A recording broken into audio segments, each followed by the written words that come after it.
店の店員さんのおすすめの本というのを数多くいます。最近多いのがパワースポットといって、そういった専門書というのがここ1年ぐらいで5冊ほど出ていますね。そういった本を見ていると、近場でいうと明治神宮の井戸ですとか、あと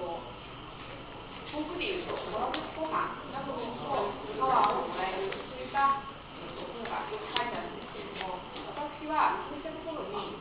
料金を払って送迎していって逆に疲れてしまうというよりは、一番近くの身近なところでヘアサロンがパワースポットではないかと考えました。お客様で仕事帰りにいらっしゃると、どうしても皆さん眉間に赤いシワを引いていらっしゃる方が多いんですけれども、そういった方々は帰られる時になると必ず眉間のシワだとか、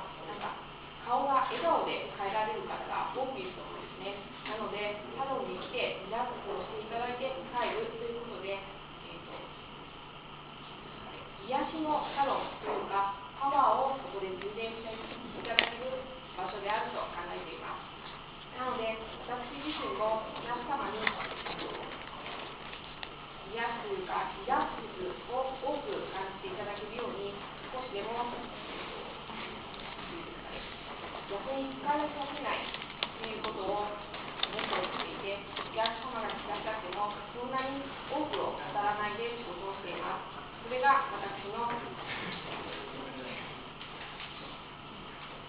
営業ポリシーであります。ありがとうございました。